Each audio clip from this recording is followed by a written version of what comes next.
sebelum kita memulai pelajaran pada hari ini, dimohon kepada ketua kelas untuk mengirim doa terlebih dahulu. Silakan. Baik, teman-teman, sebelum kita mulai belajar hari ini, ada ini kita berdoa terlebih dahulu. Berdoa yang baik.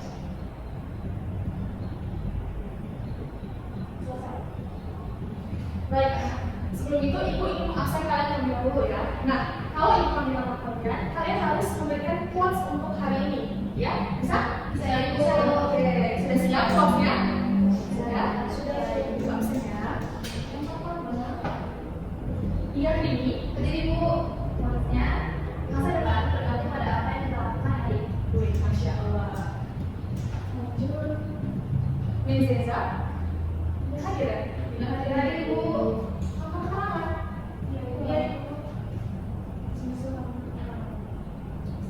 Olivia, menjadi ibu konselor, jangan biarkan apa yang tak kamu bisa melalui apa yang kamu bisa. Masya Allah. Selanjutnya, Sri Lestari, ada ibu quotesnya, percaya bahwa kita bisa melakukannya. Berikan sekali yang akan dibuat. Baik anak-anak, untuk menambah semangat kalian hari ini, ibu ada sedikit yang namanya tepuk pagi siang malam, ya. Kalau ibu tepuk pagi, kalian punya satu kali. Tepuk pagi, tepuk siang juga kali. Tepuk siang, yang kali itu tepuk malam. Kalau tepuk malam itu setengah atau tidak begini.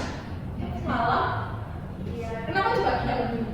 Karena waktu itu, iya biasanya malam itu istirahat. Nanti kalau kita tepuk bersih ya. Oke, kita ya. Tepuk pagi, tepuk siang, tepuk malam, tepuk malam. Masih ada suara ini dia. Ingat malam ya ada suaranya ya. Tepuk siang, ini soal tepuk siang, tepuk malam, tepuk malam, tepuk siang, tepuk pagi, tepuk malam, tepuk siang, tepuk malam, tepuk tangan kita semua. Baik. Materi hari ini ya menulis indah prosa. Nah, kita akan membahas materi sebelum dulu nih. Kemarin pekan lalu kita membahas tentang materi puisi, ya. Ada yang ingat apa itu puisi? Puisi, materi puisi. Ada yang ingat ya? Ibu, ya dia silakan. Puisi itu adalah suatu teks yang berupa ungkapan atau isi hati dari seorang penulis. Iya. Oke. Jadi puisi itu seperti yang dikatakan tadi merupakan ungkapan ya, atau tempat bagi si penulis atau penyanyi itu mencurahkan isi hatinya, perasaannya maupun pemikirannya pada sebuah puisi. Nah, puisi juga itu merupakan sesuatu karya sastra lama. Jadi puisi itu sudah ada sejak lama anak-anak ya.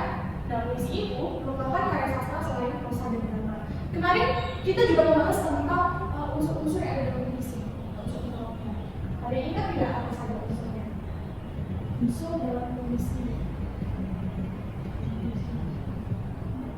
Kalau tidak salah ada 4 ya.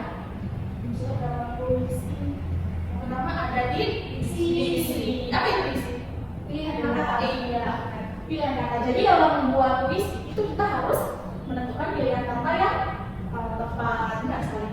Selanjutnya selain diksi itu ada majas, lalu ada kata konkret dan kata penampil. Nah, kemarin kalian juga sudah praktik membaca puisi ya?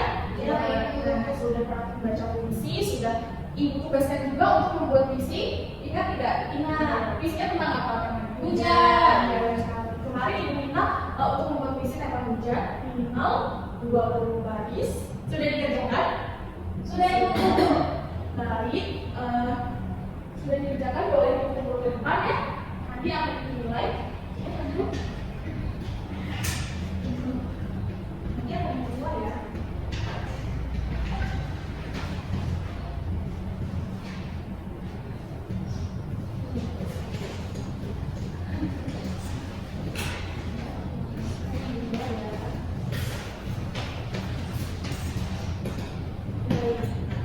Anak-anak sudah merasa puas belum dengan puisi yang kalian buat dengan hujan?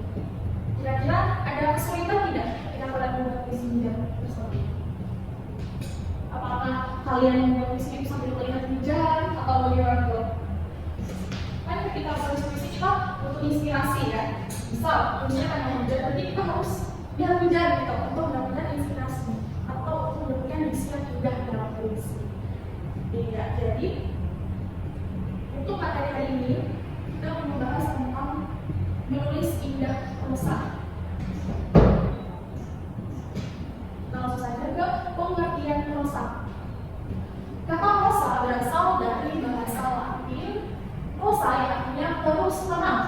Prosa merupakan karang bebas tidak diikat oleh kaidah yang terdapat dalam puisi. Jenis tulisan prosa biasanya digunakan untuk mendeskripsikan suatu fakta atau ide.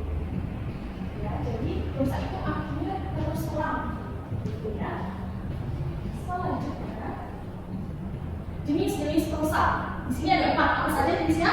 Prosa baru, prosa puisi, prosa tradisi. Ingat ya, jenis prosa itu ada 4. Yang pertama, prosa lama. Prosa lama merupakan karya sastra ya, karya sastra lama yang berkembang dan hidup dalam masyarakat Indonesia dahulu, yaitu masyarakat tradisional. Dan jenis prosa lama itu ada 4 juga. Ada dongeng, hikayat, kisah, sejarah atau tabuh. Yang pertama dongeng. Siapa di sini yang seperti itu didongengin? Pernah tidak waktu kecil? Tidak pernah ya. Baik, jadi dongeng itu sifatnya imajinatif atau biasanya juga bersifat fantastis. Jadi dongeng-dongeng seperti yang mungkin kalian pernah tahu ya, seperti dongeng sang kancil, dongeng putri kerajaan, itu kan merupakan dongeng-dongeng yang dibaca atau diperdengarkan ke anak-anak gitu ya sebelum tidur. Lalu ada hikayat. Hikayat ini sifatnya itu dari warisan budaya masyarakat gitu ya. Jadi kalau dongeng itu kan tadi bersifatnya itu fantasi, kalau hikayat ini dari warisan budaya masyarakat. Hikayat yang terkenal yaitu hikayat Hang Tuah. Nanti kalau kalian penasaran, kalian bisa searching ya hikayat Hang Tuah. Lalu ada kisah. Kisah ini menceritakan tentang bisa perjalanan hidup seseorang ya, ataupun kisah-kisah yang terjadi di masa lampau. Yang terakhir ada sejarah Tambau. Tambau ini diambil dari kebudayaan Minangkabau yang artinya warisan lisan dari masyarakat Minangkabau tersebut. Selanjutnya ada prosa baru. Boleh tolong dibacakan? Ada yang membacakan? Prosa baru. Apakah ada yang ingin membacakan? Prosa baru. Prosa baru. Mungkin aku boleh ya. Jadi prosa baru itu merupakan karya prosa yang berkembang setelah mendapat pengaruh dari sastra atau kebudayaan asing. Dan sini jenisnya adalah ada cerita pendek atau cerpen, novelet, novel, roman, riwayat, kritik resensi dan juga esai. Nah, untuk cerita pendek itu penulis menuangkan ide ya atau pemikirannya ke dalam suatu tema atau gagasan pokok, namun bersifatnya singkat ya, namanya juga cerita pendek. Lanjut ada novelet. Novelet ini berada di tengah-tengah antara cerita pendek dan juga novel. Jadi novel ini lebih panjang dari cerpen, namun lebih pendek dari novel. Itu ya rincinya. Novelnya lebih panjang dari cerpen, tapi lebih pendek dari novel. Baik, selanjutnya itu ada roman. Pernah dengar roman Picisan? Nah, iya itu sinetron film pada masanya ya. Roman itu berisi kisah cinta, ya, kisah cinta. Makanya di film roman Picisan itu bercerita tentang cinta. Lalu ada riwayat. Nah, riwayat ini sama seperti biografi, menceritakan bisa perjalanan hidup seseorang atau misal riwayat dari orang-orang tertentu, gitu ya. Lalu ada kritik. Nah, tujuan kritik pada karya sastra ini untuk menilai suatu karya sastra, misalnya prosa.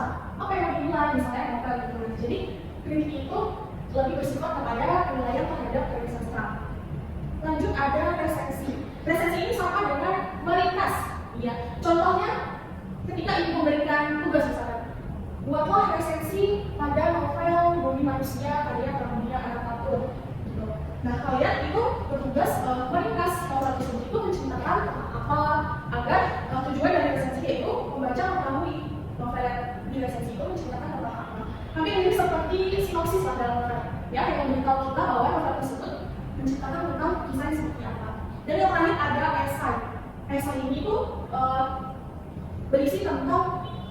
karya yang mengungkapkan gagasan kita. Jadi misalkan ada suatu masalah, nah kita tuh menyelesaikan pemecahan masalah tersebut dengan memberikan solusi. Ya, ketika misalnya masalahnya apa ya? Misal masalah pada banjir gitu. Nah, solusinya kita tuh bisa menuangkannya lewat esai, ya seperti itu. Selanjutnya, yang ketiga ada prosa fiksi. Prosa fiksi itu lebih dikenal dengan narasi yang bersifat imajinasi. Nah, mengapa disebut demikian? Karena prosa fiksi itu memang merupakan sebuah karya sastra yang bersifat imajinatif ya, atau khayalan dari si penulis. Nah, yang termasuk jenis prosa tersebut itu ada cerpen, novel, roman, dongeng, esai, dan resensi. Nah, mungkin anak-anak gitu, kok ini jenisnya sama seperti jenis prosa sebelumnya? Iya, jadi prosa fiksi ini mencakup jenisnya itu mencakup prosa lama dan prosa baru. Makanya di sini jenisnya itu gabungan dari prosa sebelumnya. Selanjutnya ada prosa non fiksi. Ada yang membacakan prosa non fiksi? Silakan ya. Prosa fiksi merupakan sebuah karangan yang nyata dan dibuat berdasarkan pengamatan penulis. Dan terdapat artikel, opini, biografi, pidato, dan reportase. Baik, terima kasih. Prosa non fiksi merupakan sebuah karangan yang nyata dan dibuat berdasarkan pengamatan penulis. Jadi penulis itu tidak sembarangan menuliskan ya teman-teman, jadi harus melakukan pengamatan terlebih dahulu. Nah, makanya di situ jenis-jenisnya yang pertama ada artikel. Artikel ini sering kita jumpai di berita ya, karena berita baik di media sosial, di website maupun di televisi, itu pasti mereka membuat artikel itu tidak sembarangan, harus melakukan observasi atau pengamatan terlebih dahulu. Yang kedua ada opini. Ada yang tahu apa itu opini? Dapat ibu Iya, nah opini itu adalah pendapat. Ya. Selanjutnya ada biografi. Nah, mungkin kalian sudah tidak asing dengan biografi. Biografi ini dapat dijumpai di website itu banyak ya, banyak seperti biografi sastrawan, pahlawan, ataupun tokoh-tokoh yang berpengaruh lainnya. Lalu ada pidato. Nah, pidato ini bertujuan, pidato itu disampaikan dengan tujuan yang ingin dicapai. Ya. Dan yang terakhir ada reportase. Itu seperti reporter ya, kalau reporter, nah reporter itu meliput berita atau kejadian maupun peristiwa terjadi saat itu. Nah, selanjutnya kita akan membahas tentang cerpen. Cerpen atau cerita pendek adalah cerita yang menurut wujud fisiknya berbentuk pendek. Jumlah katanya sekitar 500 sampai 5.000 kata. Nah, jalan ceritanya pun itu sangat singkat, yakni hanya menceritakan beberapa peristiwa atau konflik. Nah, kalau dilihat ya, anak-anak di sini jumlah kata pada cerita itu berapa? 500 kata. Iya. Boleh tidak nih kalau misalkan jumlah katanya lebih? Boleh sekali. Bagus kalau kalian membuat novel sekalian ya. Oke, jadi selain jumlah katanya terbatas, dalam cerpen itu juga menceritakan beberapa peristiwa maupun konflik, tapi tidak secara mendalam. Jadi hanya sekilas seperti itu ya. Kalau yang lebih mendalam itu terdapat pada novel. Selanjutnya fungsi cerpen ada apa saja? Yang pertama fungsi rekreatif atau hiburan. Yang kedua edukasi atau pendidikan. Yang ketiga moralitas. Yang keempat religiusitas. Jadi fungsi cerpen itu yang pertama rekreatif. Karena cerpen juga itu bisa menjadi hiburan. Ya. Bergantung pada tema dan cerita dari cerpen tersebut. Selain hiburan bisa juga sebagai pendidikan, memberikan nilai moral, moralitas, dan religiusitas atau nilai agama. Selanjutnya ada ciri-ciri cerpen. Yang pertama itu alurnya lebih singkat ya. Mengapa lebih singkat? Karena dia merupakan cerita pendek. Yang kedua, tokoh yang dijual itu hanya beberapa orang, ya hanya beberapa orang. Ketiga, latar yang dihabiskan hanya sesaat dan dalam lingkup yang relatif terbatas. Namun apa sih untuk terbatas? Ya, karena tadi jumlah katanya yang terbatas. Dan yang keempat, tema dan nilai-nilai kehidupan yang disampaikan itu relatif sederhana.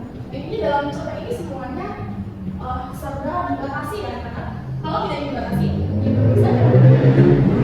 Selanjutnya ada struktur cerpen. Ini ada 5. Yang pertama ada abstrak. Abstrak ini merupakan pengangkat cerita. Dan jadi ketika kalian membaca cerpen, pasti paragraf pertamanya itu masih pengantar ceritanya. Yang kedua ada orientasi yang berisi pengenalan tokoh, latar, dan konflik pada tokoh. Selanjutnya ada komplikasi. Komplikasi ini berisi cerita yang berupa akibat dari konflik pada tokoh utama gitu ya. Nah, pada jalan ceritanya itu pasti muncul konflik gitu. Selanjutnya ada resolusi yang berisi penyelesaian masalah yang tokoh ini ada masalah, ada juga solusi. Dan yang terakhir ada koda atau kata-kata penutup yang diberikan oleh Arab untuk mengakhiri cerpen tersebut. Selanjutnya ada unsur intrinsik cerpen. Ada 6. Ada yang membacakan? Saya silakan sih. Unsur intrinsik cerpen terbagi menjadi 5. Yang pertama adalah kewenangan, kemauan, kata-kata, lima latar, dan 6 sudut pandang. Ya, terima kasih sih. Jadi anak-anak ini adalah unsur intrinsik pada cerpen gitu ya. Yang pertama itu tema. Jadi ketika membuat cerpen, ya kalian harus menemukan tema seperti itu, agar kalian bisa dengan mudah menunjukkan cerpen yang ingin kalian buat.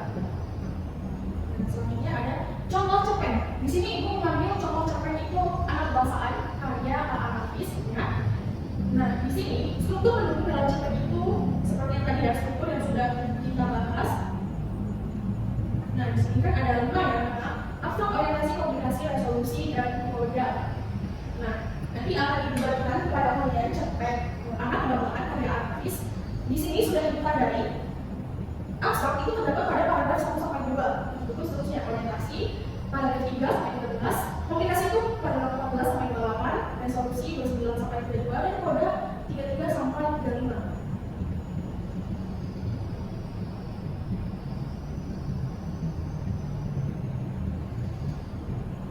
Nah, tadi ibu akan mencari kalian contoh cerpen.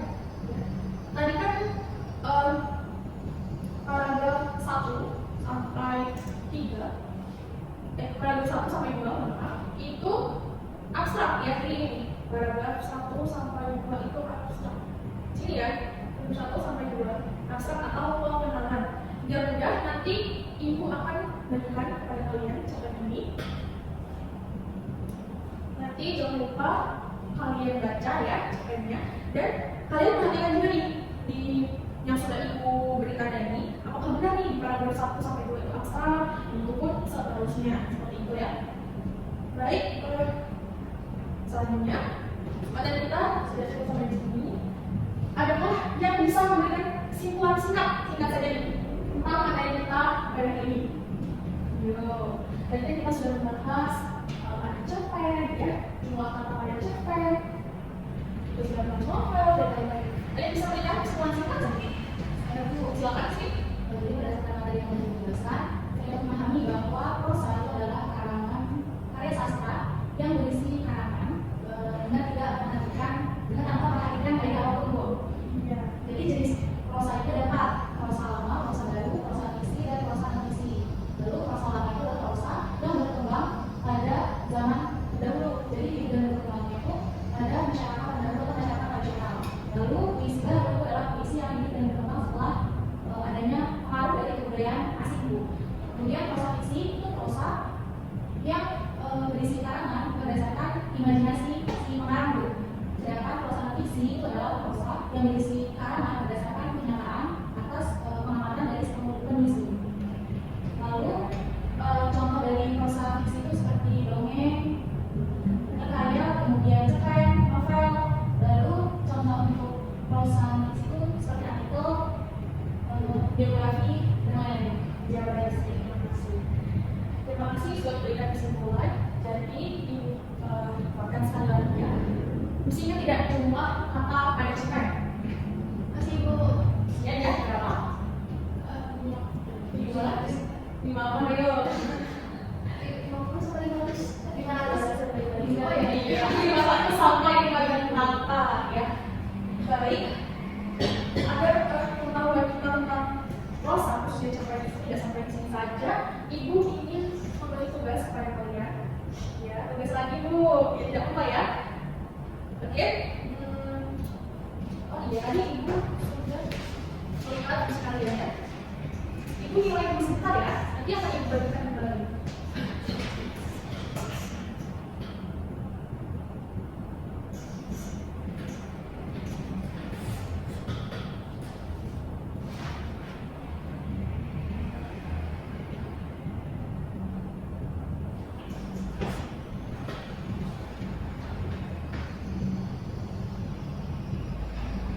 Tadi bisa melihat dari nilai puisi hujan karya kalian.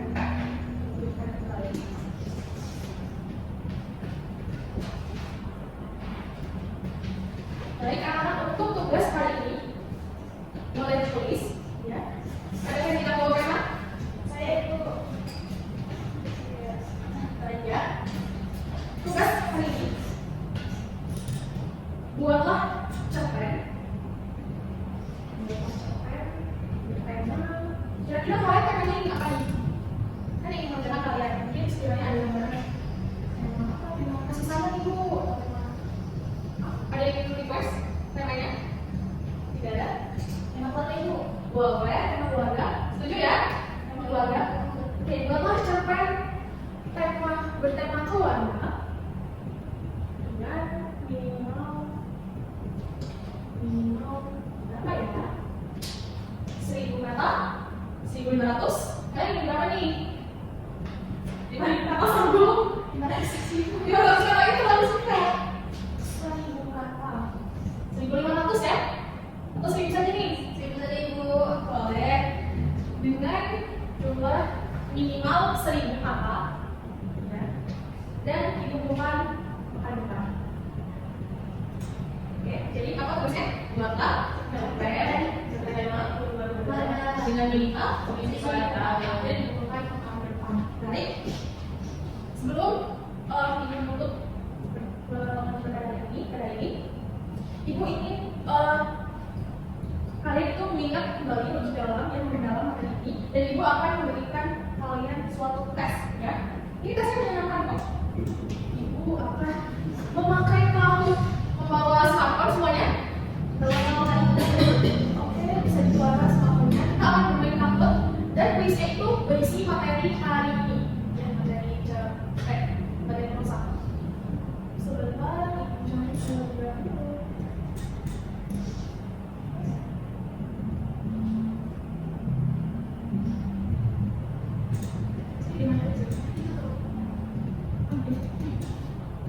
Baik, sudah dikeluarkan smartphone-nya? Sudah, pastikan jaringannya dalam keadaan yang baik ya. Kita mulai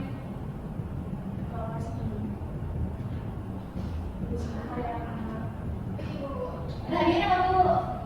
Ada dong, ada ya. Kasihan. Sebentar ya anak-anak.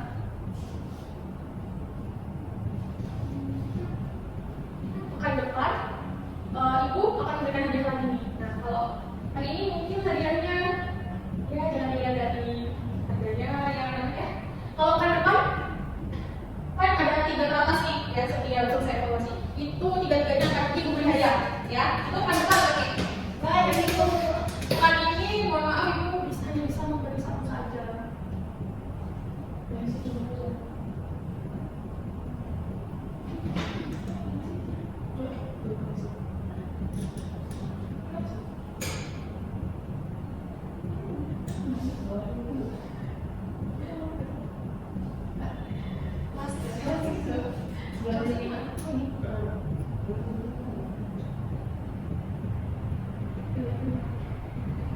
Baik, sudah siapkan smartphone-nya? Tunggu ya. Nah, ini dah game-nya. Silakan.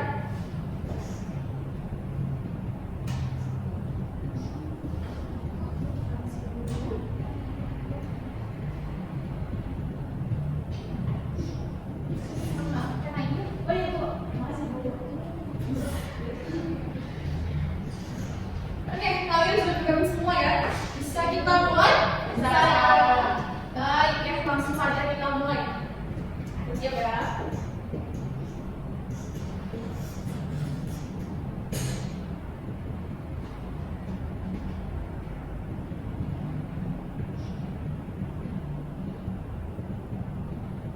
Manakah yang akan masuk di tulis prosa?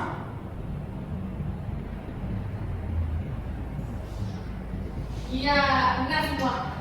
Kalian berarti mencermati soalnya nih, yang manakah yang bukan, berarti yang tidak masuk ya, prosa kalian. Lanjut.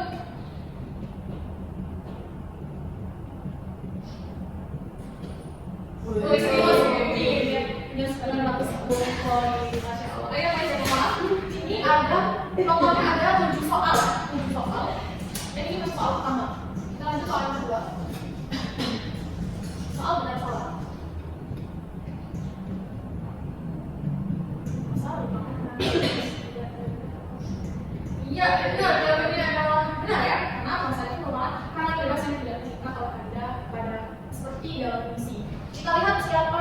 Terus, oke, kita lanjut. Lanjut ya. Selanjutnya, mana kita masih prosa lama? Selalu jangan di. Nah ini kompak ya semuanya. Coba next, kira-kira siapa ya? Masih serius ya? Oke, masih serius. Kita lanjut persoalan keempat. Bukan, yang bukan. Iya, Masya Allah. Mencoba di semuanya ya, Ibu dan Ayo, kita lihat siapa yang memimpin. Serius. Oh, Olivia dan serius. Kan kita ngomongin saja. Wah, Olivia. Kita lihat siapa Olivia bisa main musuh serius ya. Kita lanjut soal bahasa. Fiksi. Itu soalnya. Ya, kalian langsung mengerti ya ternyata. Kita mau lihat. Apa?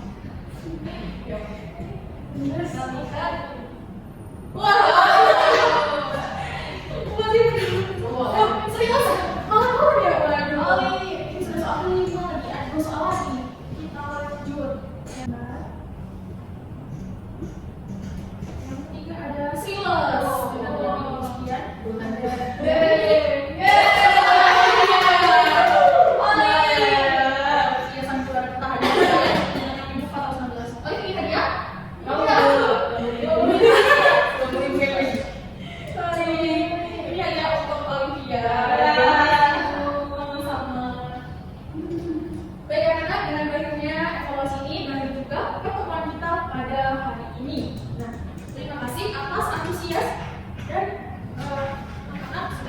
Memahami dan juga mengikuti evaluasi yang sudah dibuat ya.